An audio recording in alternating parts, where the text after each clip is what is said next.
রাজধানীতে ছাপাখানার ব্যবসা রয়েছে রুহুল আমিনের। একসময় ফার্স্ট সিকিউরিটি ইসলামী ব্যাংকের মাধ্যমে ঋণপত্র বা এলসি খুলে নিজ প্রতিষ্ঠানের যন্ত্রপাতি আমদানি করতেন। তবে গেল 1 বছর ধরে ব্যাংকটি দুর্বল হয়ে পড়ায় এখন চাহিদা মতো টাকা তুলতে পারছেন না। আমার চাহিদা তো বেশি, কিন্তু আমি এখন প্রত্যেকদিন আমার টাকা তুলতে হইতেছে আর কি। প্রত্যেকদিন দেয় না, তারপর আমার কথা বলে নেওয়া লাগতেছে। কারণ একটা ছেলে পড়ে সাউথ ইস্ট ইউনিভার্সিটিতে, ওর খরচ আছে। আমার একটা মেয়ে পড়ে আপনার 9 বছর।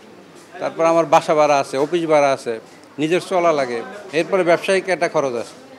সব মিলে আমরা চলতে পারি না। তারপরও ব্যাংকের দুর্দশার জন্য তো কিছু করার নাই।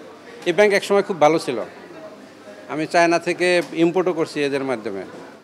রুহুল আমিনের মতো এমন লাখ লাখ আমানতকারী রয়েছেন যারা দুর্বল হয়ে পড়া শরিয়া ভিত্তিক 5 ব্যাংক থেকে নিজেদের জমা রাখা টাকা তুলতে ভোগান্তিতে পড়ছেন।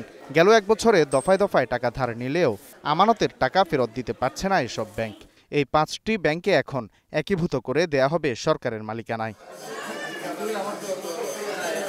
এদিকে একীভূত করার খবরে নিজেদের টাকা ফেরত পাওয়া নিয়ে শঙ্কায় অনেক আমানতকারী।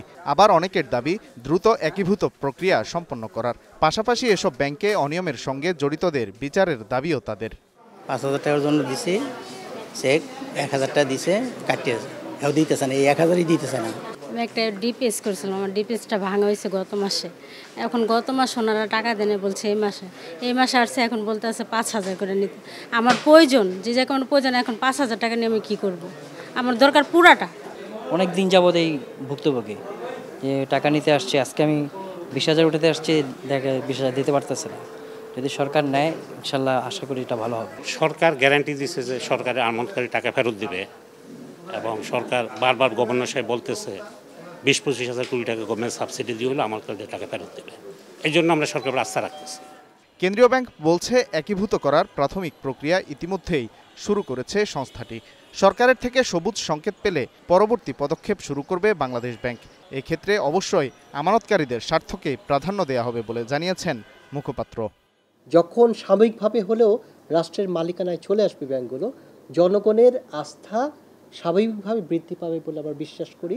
এবং এ সময় যারা আমানতকারী আছে তাদের মধ্যেও যখন আস্থা ফিরে আসবে, খুবই প্রয়োজন ছাড়া কোনো আমানতকারী তাদের টাকা উত্তোলনের চেষ্টা করবে না।